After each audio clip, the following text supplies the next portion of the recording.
PSC tips and ട്രിക്സിലേക്ക് ഏവർക്കും സ്വാഗതം. വരുന്ന LDC 2024, LGS 2024 എക്സാംസിന് വേണ്ടി പ്രിപ്പയർ ചെയ്യുന്നവർക്ക് വേണ്ടിയിട്ടുള്ള സിലബസ് പ്രകാരമുള്ള ഫ്രീ ക്ലാസ്സുകൾ നമ്മുടെ ചാനലിലൂടെ സ്റ്റാർട്ട് ചെയ്തിട്ടുണ്ട്. ഒരു ദിവസം 6 ക്ലാസ്സുകൾ വെച്ചാണ് വരുന്നത്. അപ്പോൾ 6 ക്ലാസ്സുകൾ ഏതൊക്കെയാണെന്ന് ഞാനൊന്ന് പറയാം. തുടക്കക്കാർക്ക് വേണ്ടിയിട്ടാണ്. ഒരുപാട് പേര് പുതിയതായിട്ട് വന്നിട്ടുള്ളവരുണ്ട്. അപ്പോൾ ആദ്യം മുതലേ ഫോളോ ചെയ്ത് വരുന്നവർക്ക് കൃത്യമായിട്ട് ഏത് സമയത്താണെന്നൊക്കെ അറിയാം. പുതുതായിട്ട് ജോയിൻ ചെയ്തവർക്ക് വേണ്ടിയിട്ട് പറയാം. ആദ്യത്തെ ക്ലാസ് 6 മണിക്കാണ്, കാലത്ത് 6 മണിക്ക് സ്റ്റാർട്ട് ചെയ്യും. ദെൻ അടുത്തത് 9 മണിക്കാണ്. അത് കഴിഞ്ഞിട്ട് 12 മണിക്ക് അടുത്ത ക്ലാസ് വരും. ദെൻ അത് കഴിഞ്ഞ് 3 മണിക്ക് അടുത്ത ക്ലാസ് വരും. ഓക്കെ, ഇത്രയും ക്ലാസ് എന്ന് പറയുന്നത് ഇത് റെക്കോർഡഡ് ക്ലാസ് ആണ്. ഇതിൽ GK പോർഷൻസും മാത്സും ഇംഗ്ലീഷും എല്ലാം കവർ ചെയ്യും. ദെൻ അത് കഴിഞ്ഞ് രാത്രി 8 മണിക്ക് PYQ ഡിസ്കഷൻ ആണ് വരുന്നത്. ദെൻ രാത്രി 10:30 എക്സ്പെക്റ്റഡ് CA കറണ്ട് അഫയേഴ്സിൻ്റെ ക്ലാസ് ആണ്. ഇത് രണ്ടും നമുക്ക് ലൈവ് ക്ലാസ് ആണ് വരുന്നത്. അപ്പോൾ 2 ലൈവ് ക്ലാസ്സും 4 റെക്കോർഡഡ് ക്ലാസ്സും, ഇങ്ങനെ ടോട്ടൽ 6 ക്ലാസ് ആണ് നിങ്ങൾക്ക് ഒരു ദിവസം ലഭിക്കുന്നത്. അപ്പോൾ കൃത്യമായിട്ട് ഫോളോ ചെയ്യുക, നോട്ട്സ് തയ്യാറാക്കിയിട്ട് പഠിക്കുക. നമ്മുടെ ക്ലാസ് ഒക്കെ കണ്ടിട്ട് ഇഷ്ടമായിട്ടുണ്ട് എന്നുണ്ടെങ്കിൽ നിങ്ങളുടെ അഭിപ്രായം താഴെ കമൻ്റ് ആയിട്ട് അറിയിക്കാം. ഇഷ്ടപ്പെട്ടു എന്ന് അറിയിക്കാൻ വേണ്ടിയിട്ട് ഒന്ന് ലൈക്ക് ചെയ്യുക, മാക്സിമം ഫ്രണ്ട്സിന് ഷെയർ ചെയ്ത് കൊടുക്കുക. പിന്നെ ക്ലാസ് കേൾക്കാനിരിക്കുമ്പോൾ എപ്പോഴും നോട്ട്സ് തയ്യാറാക്കിയിട്ട് വേണം പഠിക്കാൻ വേണ്ടിയിട്ട്. നോട്ട്ബുക്ക് കയ്യിൽ വേണം, പഠിക്കുക, നോട്ട്സ് തയ്യാറാക്കുക. ഓക്കെ, പിന്നെ നമ്മുടെ ടെലഗ്രാം ചാനലിൽ മസ്റ്റ് ആയിട്ടും ജോയിൻ ചെയ്യണം. കാരണം നിങ്ങൾക്ക് ഓരോ ദിവസവും നൽകുന്ന ക്ലാസ്സുകൾ ഏതൊക്കെയാണെന്നുള്ളതിൻ്റെ ഇൻസ്ട്രക്ഷൻസും പഠിക്കാൻ വേണ്ടിയിട്ടുള്ളതിൻ്റെ PDF-ഉം കാര്യങ്ങളൊക്കെ നമ്മൾ ടെലഗ്രാം വഴിയാണ് കൊടുക്കുന്നത്. സോ ടെലഗ്രാമിൻ്റെ ലിങ്ക് ഞാൻ താഴെ ഡിസ്ക്രിപ്ഷൻ ബോക്സിൽ കൊടുത്തിട്ടുണ്ട്. ജോയിൻ ചെയ്യാത്തവരുണ്ടെങ്കിൽ ജോയിൻ ചെയ്യുക. ഓക്കെ, അപ്പോൾ നമുക്ക് ഇന്നത്തെ ക്ലാസ്സിലോട്ട് കടക്കാം. ഇന്ന് തന്നെ നമ്മൾ പഠിക്കുന്നത് കേരള നവോത്ഥാനം എന്ന് പറയുന്ന ടോപ്പിക്കിൽ നമുക്ക് ഒരുപാട് നവോത്ഥാന നായകന്മാരെ പഠിക്കാനുണ്ട്. അപ്പോൾ അവരെല്ലാവരും ജനിച്ച വർഷങ്ങളും നമുക്ക് പഠിക്കണം അല്ലേ. അപ്പോൾ ഓരോ നവോത്ഥാന നായകരും ജനിച്ച വർഷം ഓർത്ത് വെക്കുക എന്ന് പറയുന്നത് ഭയങ്കര ബുദ്ധിമുട്ടാണ്. അപ്പോൾ അത് നമ്മൾ ചില കോഡ്സിലൂടെ നമ്മൾ ഒരിക്കലും മറക്കാത്ത രീതിയിൽ ഒരു 25ഓളം നവോത്ഥാന നായകന്മാരെയാണ് നമ്മൾ ഇന്ന് ജനിച്ച വർഷങ്ങൾ വിത്ത് കോഡ് നമ്മൾ പഠിക്കുന്നത്. ഓക്കെ, അപ്പോൾ കോഡ് ഉപയോഗിച്ച് പഠിക്കാൻ ഇഷ്ടമുള്ളവർ ഇത് പഠിക്കാം. ഇല്ലെങ്കിൽ നിങ്ങൾ എങ്ങനെയാണോ സാധാരണ രീതിയിൽ പഠിക്കുന്നത് ആ രീതിയിൽ പഠിക്കാവുന്നതാണ്. ഓക്കെ, അപ്പോൾ എന്തായാലും നമുക്ക് കോഡ് നോക്കാം. ആദ്യം തന്നെ വാഗകറുത്ത മാധവ പാമ്പാട്ടിയുടെ സഹോദരനാണ് K കേശവൻ. ഇതാണ് നമ്മുടെ ആദ്യത്തെ കോഡ്. ഓക്കെ, ഈ ഒരു സെന്റൻസ് ഓർത്ത് വയ്ക്കാൻ വലിയ ബുദ്ധിമുട്ടൊന്നും ഉണ്ടാവില്ല, 2 തവണ വായിച്ചാൽ മതി. വാഗകറുത്ത മാധവ പാമ്പാട്ടിയുടെ സഹോദരനാണ് K കേശവൻ. അപ്പോൾ ഇതിൽ ഞാനിങ്ങനെ വാഗകറുത്ത മാധവ എന്ന് കഴിഞ്ഞിട്ട് ഒരു ലൈൻ വരച്ചിട്ടുണ്ട് അല്ലേ. പാമ്പാട്ടിയുടെ സഹോദരനാണ് K കഴിഞ്ഞിട്ട് ഒരു ലൈൻ വരച്ചിട്ടുണ്ട്. അപ്പോൾ ഈ ഒരു രീതിയിൽ ഇത് ഓർത്തിരിക്കുക കേട്ടോ. ഇനി ഈ ലൈൻ വരച്ച് സെപ്പറേറ്റ് ചെയ്ത് എന്തിനാന്ന് വെച്ച് കഴിഞ്ഞാൽ ഇതിൽ ആദ്യത്തെ സെറ്റ് 3 പേര് വരുന്നുണ്ട്. അവർ 3ഉം ജനിച്ച വർഷം 1885 ആണ്. അത് നിങ്ങൾ ആദ്യത്തെ ഒന്ന് ഓർത്ത് വയ്ക്കുക. ബാക്കിയുള്ളതെല്ലാം അതിൻ്റെ കൂടെ 2 കൂട്ടി എഴുതിയാൽ മതി. അതായത് 85നോട് 2 കൂട്ടിയാൽ അടുത്തത് എത്ര വരും? 1887 വരും. ദെൻ അത് കഴിഞ്ഞ് അതിനോട് 2 കൂട്ടിക്കഴിഞ്ഞാൽ 1889 വരും. അതിനോട് 2 കൂട്ടിക്കഴിഞ്ഞാൽ 1891 വരും. ഓക്കെ, 2 കൂട്ടി എഴുതുക. 1885 ആണ് തുടങ്ങുന്നത്.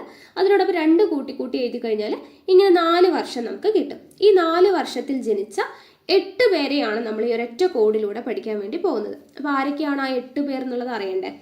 ആദ്യത്തെ സെന്റൻസ് നോക്കുക. വാഗകറുത്ത മാധവ അല്ലേ, ആ ഒരു ലൈൻ ഇട്ടിട്ടുണ്ടല്ലോ. അപ്പോൾ ലൈനിന് മുൻപുള്ള 3 പേരെ നമുക്ക് പഠിക്കാം. വാഗ് എന്ന് പറയുമ്പോൾ ആരാണ്? വാഗ്ഭടാനന്ദൻ. ഓക്കെ, അടുത്തത് കറുത്ത എന്ന് പറയുമ്പോൾ പണ്ഡിറ്റ് കറുപ്പൻ. ദെൻ മാധവ എന്ന് പറയുന്നത് TK മാധവൻ. ഈ 3 പേരും ജനിച്ച വർഷമാണ് 1885. പഠിച്ചല്ലോ. വാഗകറുത്ത മാധവ 1885 ജനിച്ച 3 പേരാണ് Vagbhatananda, Pandit Karuppan, TK Madhavan. Clear? Okay, അടുത്തത് പാമ്പാട്ടിയുടെ. അതിന്റെ മുകളിൽ ഞാൻ വർഷം എഴുതിയിട്ടുണ്ട്. 85നോടൊപ്പം 2 കൂട്ടിയിട്ട് 87. പാമ്പാട്ടിയുടെ എന്ന് പറയുമ്പോൾ ആരാണ്? പാമ്പാടി ജോൺ ജോസഫ് ആണ്. അതിൻ്റെ കൂടെ നമ്മളൊരു ജോൺ ജോസഫ് എന്ന് പഠിക്കുന്നുണ്ട്. അതേ ജോസഫ് വരുന്ന ഒരാളും കൂടിയുണ്ട്, MC ജോസഫ്. അതുകൂടെ ഓർത്ത് വയ്ക്കുകയാണെങ്കിൽ നമുക്ക് അവിടെ 2 പേരെ പഠിക്കാം. പാമ്പാട്ടിയുടെ എന്നുള്ളതിൽ നിന്ന് പാമ്പാടി ജോൺ ജോസഫും ഒരു MC ജോസഫും, 2 ജോസഫുമാർ 1887 ഓക്കെ ആണല്ലോ. ഇനി അടുത്തത് സഹോദരനാണ്. ആരാണ് സഹോദരൻ? സഹോദരൻ അയ്യപ്പൻ. ഓക്കെ, സഹോദരനാണ് എന്നുള്ളതിൽ നിന്നും സഹോദരൻ അയ്യപ്പൻ കിട്ടി. ഇതിനടുത്തത് ഒരു K ഉണ്ടല്ലേ. K കഴിഞ്ഞിട്ടാണ് ലൈൻ വരച്ചിരിക്കുന്നത്. K ആരാണ്? K കേളപ്പൻ. ഓക്കെ, അപ്പോൾ സഹോദരനാണ് K. അപ്പോൾ സഹോദരൻ അയ്യപ്പനും K കേളപ്പനും ജനിച്ച വർഷം 1889. കിട്ടിയല്ലോ. അടുത്തത് ഒരു സ്ലാഷ് കഴിഞ്ഞിട്ടാണ് കേശവൻ. കേശവൻ ആരാണ്? സി കേശവൻ. സി കേശവൻ ജനിച്ച വർഷം 1891. വർഷം പഠിക്കാൻ ഈസിയാണ്. 85 ആദ്യം വരും, ദെൻ 87, 89, 91 രണ്ട് കൂട്ടി കൂട്ടി എഴുതുക. സ്ലാഷ് വരുന്നത് എവിടെയാണെന്ന് മാത്രം നോക്കിയാൽ മതി. വാഗകരത്ത മാധവ ഒരു ലൈൻ ഉണ്ട്, ദെൻ പാമ്പാട്ടിയുടെ. പിന്നെ അടുത്ത സ്റ്റെപ്പ് അല്ലേ, സഹോദരനാണ്, കെ കഴിഞ്ഞ് ഒരു സ്ലാഷ് ഉണ്ട്, കേശവൻ. ഓക്കെ ആണല്ലോ. അപ്പോൾ ഈ ഒരു സെന്റൻസ് പഠിച്ചു കഴിഞ്ഞാൽ ഇത്രയും പേര് 8 പേരാണ് നമ്മൾ ഇവിടെ നിന്ന് പഠിച്ചത്. ഓക്കെ, 8 പേര് ജനിച്ച വർഷം നമ്മൾ പഠിച്ചു. Vagbhatanandan, Pandit Karuppan, T K Madhavan 1885, Pampady John Joseph, M C Joseph 1887, Sahodaran Ayyappan, K Kelappan 1889, C Kesavan 1891. Code എന്താണ്? വാഗുകറുത്ത മാധവ പാമ്പാട്ടിയുടെ സഹോദരനാണ് കെ കേശവൻ. ക്ലിയർ? ഓക്കെ, ഇനി അടുത്ത കോഡിലോട്ട് പോവാണ്. ഇത് എഴുതിയെടുക്കുക കേട്ടോ. ഇനി അടുത്ത നോക്കുക. പത്മനാഭൻ 78 സ്വദേശത്തേക്ക് പോയി. പത്മനാഭൻ 78 സ്വദേശത്തേക്ക് പോയി. അപ്പോൾ ഇവിടെ വളരെ ഈസിയാണ്. പത്മനാഭൻ 78 സ്വദേശത്തേക്ക്, അത് കഴിഞ്ഞ് പോയിന്റെ മുന്നേ ഒരു സ്ലാഷ് ഇട്ടിട്ടുണ്ട് അല്ലേ. അപ്പോൾ ഇവിടെ എന്താണ് പ്രത്യേകത? ഇവിടെ 78 എന്ന് പറയുന്ന നമ്പർ ഞാൻ നടുക്കാണ് എഴുതിയിട്ടുള്ളത് അല്ലേ. 78 പത്മനാഭന്റെയും സ്വദേശത്തേക്ക് എന്നുള്ളതിന്റെ നടുക്കാണ് എഴുതിയിട്ടുള്ളത്. അതിന്റെ അർത്ഥം ഈ 2 പേരും ജനിച്ചത് 78-നാണ്. എത്ര 78 ആണ്? ഇതെല്ലാം 1800 ആണ് കേട്ടോ പറയുന്നത്. 1878 ജനിച്ച ആളുകളാണ്. പത്മനാഭൻ ആരാണ്? മന്നത്തു പത്മനാഭൻ. സ്വദേശത്തേക്ക് ആരാണ്? സ്വദേശാഭിമാനി രാമകൃഷ്ണപിള്ള. മന്നത്തു പത്മനാഭൻ, സ്വദേശാഭിമാനി രാമകൃഷ്ണപിള്ള. ഇവർ 2 പേരും ജനിച്ച വർഷം 1878. അപ്പൊ ആ 78 എന്നുള്ളത് അവിടെ തന്നെ ഉണ്ട്. ദെൻ പോയി എന്നുള്ളത് സെപ്പറേറ്റ് ആണ്. അത് 78 കഴിഞ്ഞ് ഒരു വർഷം കൂട്ടുക. എത്രയാണ്? 1879 പോയി. പോയി ആരാണ്? പൊയ്കയിൽ യോഹന്നാൻ. പോയി ആരാണ്? പൊയ്കയിൽ യോഹന്നാൻ. കിട്ടിയല്ലോ. അപ്പൊ പത്മനാഭൻ 78 സ്വദേശത്തേക്ക് പോയി. പത്മനാഭനും മന്നത്ത് പത്മനാഭനും സ്വദേശാഭിമാനി രാമകൃഷ്ണപിള്ളിയും 1878. ദെൻ പോയി എന്ന് പറയുന്നത് ഒന്ന് കൂട്ടുക. 1879 പൊയ്കയിൽ യോഹന്നാൻ. ക്ലിയർ ആയല്ലോ. അപ്പൊ ഇവിടെ നിന്ന് നമ്മൾ എത്ര പേരെ പഠിച്ചു? 1, 2, 3 അല്ലെ. 3 നവോത്ഥാന നായകന്മാരെ ഇവിടെ നിന്ന് കിട്ടി ഈ ഒരു കോഡിൽ നിന്നും. പത്മനാഭൻ 78 സ്വദേശത്തേക്ക് പോയി. പത്മനാഭൻ, മന്നത്ത് പത്മനാഭൻ, സ്വദേശാഭിമാനി രാമകൃഷ്ണപിള്ള 1878 പോയി. പൊയ്കയിൽ യോഹന്നാൻ 1879. ക്ലിയർ ആയല്ലോ. ഓക്കെ, ഇനി അടുത്ത കോഡ് നോക്കുക. വിവേകിയായ കാളിക്ക് 63 പല്ല്. വളരെ ഈസിയാണ് അല്ലെ പഠിക്കാൻ. വിവേകിയായ കാളിക്ക് 63 പല്ല്. അപ്പോൾ ഇവിടെ ഒരു 63 ഉണ്ടല്ലോ. ഈ 63 ജനിച്ചവരാണ് ഇവർ 3 പേരും. അപ്പൊ 1863 ആണ്. 1863 ജനിച്ച 3 വ്യക്തികളാണ് നമ്മൾ പഠിക്കുന്നത്. ആരൊക്കെയാണ്?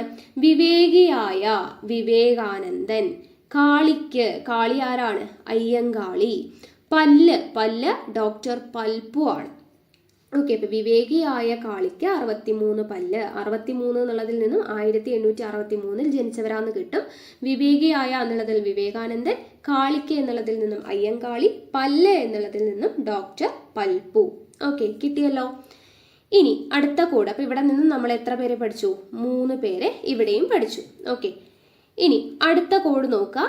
വേലുക്കുട്ടി. വേലുക്കുട്ടിയാണ് കേട്ടോ. വേലുക്കുട്ടി വെള്ളത്തിൽപ്പെട്ട് ആകെ നനഞ്ഞു. വേലുക്കുട്ടി വെള്ളത്തിൽപ്പെട്ട് ആകെ നനഞ്ഞു. അപ്പോൾ ഈ ഒരു കോഡ് എന്ന് പറയുന്നത് ഇവിടെ വേലുക്കുട്ടി വെള്ളത്തിൽ കഴിഞ്ഞൊരു സ്ലാഷ് ഇട്ടിട്ടുണ്ട് അല്ലേ. അപ്പൊ അതിന് മുന്നേ ഫസ്റ്റ് ഉള്ളത് 1894, അത് കഴിഞ്ഞ് 2 കൂട്ടി 1896. ഓക്കെ, അപ്പൊ ഈ ഒരു സെന്റൻസ് പഠിച്ചു കഴിഞ്ഞാൽ നമുക്ക് 1894 ജനിച്ച 2 പേരെ കിട്ടും. 1896 ജനിച്ച 2 പേരെ കിട്ടും. അപ്പൊ ടോട്ടലായിട്ട് നമുക്ക് 4 പേരെ പഠിക്കാം. ആരൊക്കെയാണ്? വേലുക്കുട്ടി. വേലുക്കുട്ടി എന്ന് പറയുന്ന ആരാണ്? വേലുക്കുട്ടി അരയൻ. ഓക്കെ, വേലുക്കുട്ടി എന്ന് പറയുന്നത് വേലുക്കുട്ടി അരയൻ. അടുത്തത് വെള്ളത്തിൽ എന്നുള്ളതിൽ നിന്നും KP വള്ളോൻ. ഓക്കെ, വേലുക്കുട്ടി, വേലുക്കുട്ടി അരയൻ. വെള്ളത്തിൽ എന്നുള്ളതിൽ നിന്നും KP വള്ളോൻ. ഇവർ 2 പേരും ജനിച്ചത് 1894. ദെൻ അടുത്ത സ്ലാഷ് കഴിഞ്ഞിട്ട് എത്രയാണ്? 94 2 കൂട്ടി 1896. അപ്പൊ ഇവിടെ ആരൊക്കെയാണ്? പെട്ട് ആകെ നനഞ്ഞു എന്നാണ് അല്ലെ. ഈ പെട്ട് എന്നുള്ളതിൽ നിന്നും നമ്മൾ ഓർത്തിരിക്കേണ്ടത് ഭട്ടതിരിപ്പാടിനെയാണ് കേട്ടോ. പെട്ട് ഭട്ട ആ ഒരു ഇത് വെച്ച് കണക്ട് ചെയ്യാം കേട്ടോ. VT ഭട്ടതിരിപ്പാടാണ്. പെട്ട് ഭട്ടതിരിപ്പാട് കേട്ടോ. പെട്ട് ഭട്ടതിരിപ്പാട്. ആകെ നനഞ്ഞു. ആരാണ് ഈ ആകെ? ആകെ ആഗമാനന്ദ സ്വാമികൾ. ആകെ ആരാണ്? ആഗമാനന്ദ സ്വാമി. ഓക്കെ, ചെറിയൊരു കണക്ഷൻ കിട്ടുന്നുണ്ടല്ലോ അല്ലേ? അപ്പം ഇങ്ങനെയുള്ള കോഡ്സ് ഒക്കെയാണ് കിട്ടത്തുള്ളൂ. അപ്പോൾ ഓർത്ത് വയ്ക്കാൻ പറ്റുന്നവർ മാക്സിമം ഇത് ഉപയോഗിച്ച് ഓർത്ത് വയ്ക്കുക കേട്ടോ. വേലുക്കുട്ടി വെള്ളത്തിൽ പെട്ട് ആകെ നനഞ്ഞു എന്നാണ്. വേലുക്കുട്ടി എന്ന് പറയുമ്പോൾ വേലുക്കുട്ടി അരയൻ, വെള്ളത്തിൽ എന്നുള്ളതിൽ KP വള്ളോൻ, പെട്ട് ഭട്ടതിരിപ്പാട്, ആകെ നനഞ്ഞു ആകെ ആഗമാനന്ദ സ്വാമി. അപ്പോൾ വേലുക്കുട്ടി അരയനും KP വള്ളോനും 1894. ദെൻ അടുത്ത ആളുകൾ അതായത് VT ഭട്ടതിരിപ്പാടും ആഗമാനന്ദ സ്വാമിയും 1896. ഓക്കെ, അപ്പം 4 പേരെ നമുക്ക് ഇവിടെ നിന്ന് കിട്ടിയല്ലോ. ക്ലിയർ ആയെന്ന് വിശ്വസിക്കുന്നു. അടുത്ത കോഡ് എന്ന് പറയാൻ പറ്റില്ല, നോക്കുക. ബ്രജശ്രീ 52 53 56. ഇതൊന്ന് ജസ്റ്റ് ഒന്ന് പഠിച്ചു വെക്കട്ടെ, ഒരു ഫോൺ നമ്പറൊക്കെ പഠിക്കുന്നത് പോലെ. ബ്രജശ്രീ 52 53 56. ആരൊക്കെയാണ്? ബ്രജശ്രീ ബ്രഹ്മാനന്ദ ശിവയോഗി, ചട്ടമ്പി സ്വാമികൾ, ശ്രീനാരായണ ഗുരു. എല്ലാവരുടെയും ഫസ്റ്റ് ലെറ്റർ ആണ് എടുത്തിട്ടുള്ളത്. ബ്രജശ്രീ ബ്രഹ്മാനന്ദ ശിവയോഗി, ചട്ടമ്പി സ്വാമികൾ, ശ്രീനാരായണ ഗുരു. നമ്മൾ അതിന്റെ കൂട്ടത്തിൽ എഴുതിയിട്ടുള്ള എന്താണ്? 52 53 56. ആ ഒരു ഓർഡറിൽ തന്നെയാണ്. ബ്രഹ്മാനന്ദ ശിവയോഗി 1852 കണ്ടോ. അടുത്ത 53, അതായത് ചട്ടമ്പി സ്വാമി 1853. ദെൻ അടുത്തത് ശ്രീനാരായണ ഗുരു 1856. ഓക്കെ ആണല്ലോ. ആ ഒരു ഓർഡറിൽ കൊടുക്കുക. ബ്രജശ്രീ 52 53 56, ബ്രഹ്മാനന്ദ ശിവയോഗി 1852, ചട്ടമ്പി സ്വാമി 1853, ശ്രീനാരായണ ഗുരു 1856. ഓക്കെ, അപ്പോൾ ഇവിടെ നമ്മൾ 3 പേരെ പഠിച്ചു. കിട്ടിയല്ലോ. ഇനി അടുത്തത് 1904, 1905, 1906. ഇങ്ങനെ 3 വർഷം ഇങ്ങനെ നിരത്തി എഴുതിയിട്ടുണ്ട് അല്ലേ? അപ്പോൾ ഇത് പഠിക്കാനായിട്ട് 1904, 1905, 1906 ഓർഡറിലുള്ള 3 പേരാണ്, 3 വർഷമാണ്. അപ്പോൾ ഈ ഒരു 3 വർഷം വിത്ത് കണക്ട് ചെയ്തത് ആരെയാന്ന് വെച്ച് കഴിഞ്ഞാൽ കൃഷ്ണനുമായിട്ടൊന്ന് കണക്ട് ചെയ്യുക. 1904, 1905, 1906 ഇതാരുമായിട്ട് കണക്ട് ചെയ്യുക? ഈ 3 പേരും കൃഷ്ണനുമായിട്ട് റിലേറ്റ് ചെയ്തിട്ട് കണക്ട് ചെയ്യുക. നോക്കുക, ആദ്യത്തേത് 94 AK ഗോപാലൻ. ഓക്കെ, 94 AK ഗോപാലനാണ്. ഗോപാലൻ എന്ന് പറയുമ്പോൾ കൃഷ്ണന്റെ മറ്റൊരു പേരല്ലേ ഗോപാലൻ, അതങ്ങനെ കണക്ട് ചെയ്യാം. ദെൻ 905 ആനന്ദതീർത്ഥൻ. ആനന്ദൻ, നന്ദൻ എന്നുള്ളത് നന്ദരാജാവിന്റെ പുത്രനാണ് കൃഷ്ണൻ. ആ ഒരു connection. Okay, Nandan. Okay, Nandakumaran, നന്ദനം, അങ്ങനെ ആ കൃഷ്ണനുമായിട്ടൊന്ന് കണക്ട് ചെയ്യുക. Then 1906 P Krishnapillai. അവിടെ കൃഷ്ണൻ ഓൾറെഡി ഉണ്ടല്ലേ. അപ്പോൾ AK ഗോപാലൻ, ആനന്ദതീർത്ഥൻ, P കൃഷ്ണപിള്ള എല്ലാം ഒരു കൃഷ്ണന്റെ പേരുകളായിട്ട് കണക്റ്റഡ് ആയിട്ടുള്ള ആളുകളാണെന്നുള്ളത് ഓർത്തിരിക്കുക കേട്ടോ. 904 AK ഗോപാലൻ, 905 ആനന്ദതീർത്ഥൻ, 906 P കൃഷ്ണപിള്ള. അപ്പോൾ കൃഷ്ണനുമായിട്ടൊന്ന് കണക്ട് ചെയ്ത് ആ 3 വർഷം ഓർഡറിൽ ഒന്ന് ഓർത്തിരിക്കുക. ഇനി അടുത്ത വർഷം 1873, 1874 അപ്പോൾ ഈ 73ഉം 74ഉം അടുപ്പിച്ച് വരുന്ന 2 പേരാണ്. ഇതിൽ 2ലും കുമാരൻ ഉണ്ടെന്ന് ഓർത്തുവെച്ചാൽ മതി കേട്ടോ. കുമാരൻ 1873 കുമാരനാശാൻ, 1874 മൂർക്കോത്ത് കുമാരൻ. മൂർക്കോത്ത് കുമാരൻ. അപ്പോൾ കുമാരനാശാനും മൂർക്കോത്ത് കുമാരനും 1873, 1874. ഓക്കെ, അപ്പോൾ ഇവിടെയും നമ്മൾ 2 പേരെ പഠിച്ചു. അപ്പോൾ ടോട്ടലായിട്ട് നമ്മളിപ്പോൾ എത്ര പേരെ പഠിച്ചു? 3ഉം 2ഉം 5ഉം 4ഉം 9ഉം 3ഉം 12ഉം 3ഉം 15 അല്ലേ, 8ഉം 23 പേരോളം നമ്മൾ പഠിച്ചു. ഓക്കെ, അപ്പോൾ ഇത്രയുമാണ് നമ്മുടെ ഈ നവോത്ഥാന നായകരും ജനിച്ച വർഷങ്ങളും. ഇതിൽ ഉൾപ്പെടാത്ത വ്യക്തികളെ കുറിച്ച് നമ്മൾ ഉടനെ തന്നെ അവരുടെ വർഷങ്ങളും കൂടെ പഠിക്കാനുള്ള കോഴ്സ് നമ്മൾ ഉടനെ തന്നെ ചെയ്യാനായിട്ട് നോക്കാം കേട്ടോ. ഓക്കെ, അപ്പോൾ ഇത്രയും പേരെ കിട്ടിയെന്ന് ഞാൻ വിശ്വസിക്കുന്നു. ആദ്യത്തെ കോഡ് ഓർമ്മയുണ്ടല്ലോ, വാഗ് കറുത്ത മാധവ പാമ്പാട്ടിയുടെ സഹോദരനാണ് K കേശവൻ.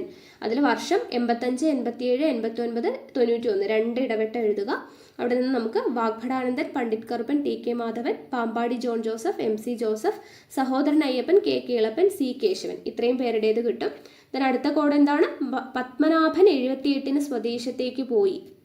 അവിടെ 1878 പത്മനാഭൻ, മന്നത്ത് പത്മനാഭനും സ്വദേശാഭിമാനി രാമകൃഷ്ണ പിള്ളയും പോയി എന്നുള്ളതിൽ നിന്ന് പൊയ്കയിൽ യോഹന്നാൻ 1879 എന്ന് കിട്ടി. അടുത്ത കോഡ് വിവേകിയായ കാളിക്ക് 63 പല്ല്. 1863 ജനിച്ച 3 പേരാണ് വിവേകാനന്ദൻ, അയ്യങ്കാളി, ഡോക്ടർ പൽപ്പു.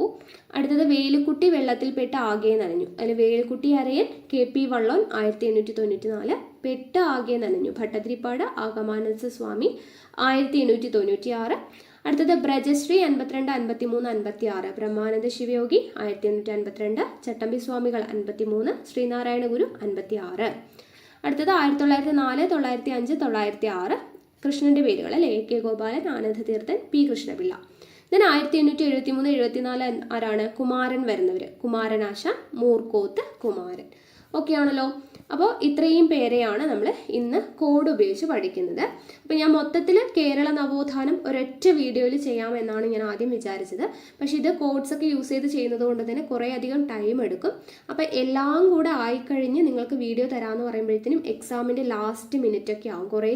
കുറച്ച് ദിവസം എടുക്കും ആ ക്ലാസ് എല്ലാം കൂടെ ഒറ്റ വീഡിയോയിലാക്കണം എന്നുണ്ടെങ്കിൽ. അപ്പോൾ എല്ലാം കഴിഞ്ഞ് ലാസ്റ്റ് മിനിറ്റ് നിങ്ങൾക്ക് ഈ വീഡിയോ തന്നിട്ട് നിങ്ങൾക്ക് പഠിക്കാനും ബുദ്ധിമുട്ടാണ് അല്ലേ.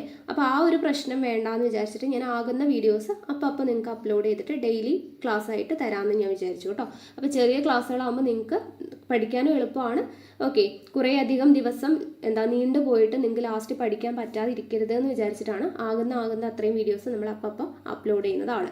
അപ്പോൾ നിങ്ങൾ ഇപ്പോൾ ഇത് ആദ്യം പഠിക്കുക. നവോത്ഥാന നായകരും അവർ ജനിച്ച വർഷങ്ങളും ഈ കോഡ് ഉപയോഗിച്ച് പഠിച്ചല്ലോ. ഓക്കെ, ഇനി ബാക്കിയുള്ളവരെ കുറിച്ച് നമുക്ക് ഉടനെ തന്നെ ഇവരുടെ കൃതികൾ, അതുപോലെ തന്നെ യഥാർത്ഥ പേരുകൾ, അങ്ങനെയുള്ള എല്ലാ കാര്യങ്ങളും നമ്മൾ കോഡ് ഉപയോഗിച്ചിട്ട് ഉടനെ തന്നെ വീഡിയോ ചെയ്യുന്നതാണ്. അപ്പോൾ ആ വീഡിയോസൊക്കെ നിങ്ങൾക്ക് കണ്ടുപഠിക്കാം. ഈ കോഡ് ഉപയോഗിച്ചിട്ടുള്ള ഈ ഒരു ഇതിൻ്റെ PDF ഞാൻ ടെലഗ്രാം ചാനലിൽ ഇട്ടേക്കാം. ടെലഗ്രാമിൻ്റെ ലിങ്ക് ഡിസ്ക്രിപ്ഷൻ ബോക്സിലുണ്ട്. അപ്പോൾ ലിങ്ക് ഓപ്പൺ ചെയ്യാൻ പറ്റുന്നില്ല എന്ന് ഒത്തിരി പേര് പറയുന്നുണ്ട്. അങ്ങനെയുള്ളവരുണ്ടെങ്കിൽ ടെലഗ്രാമിൽ പോയിട്ട് PSC ടിപ്സ് ആൻഡ് ട്രിക്സ് എന്ന് സെർച്ച് ചെയ്ത് കഴിഞ്ഞാൽ നിങ്ങൾക്ക് കിട്ടിക്കോളും. അപ്പോൾ PDF ഞാൻ ടെലഗ്രാമിൽ ഇട്ടേക്കാം. അവിടെ നിന്ന് ഡൗൺലോഡ് ചെയ്തെടുത്ത് നിങ്ങൾക്ക് വായിച്ച് പഠിക്കാവുന്നതാണ്. ഓക്കെ ആണല്ലോ. അപ്പോൾ എന്തായാലും നമുക്ക് ഇതിൻ്റെ ബാക്കി ഉടനെ തന്നെ നമ്മൾ ക്ലാസ് ചെയ്യുന്നുണ്ട്. അടുത്ത ക്ലാസ്സിൽ കാണാം. താങ്ക്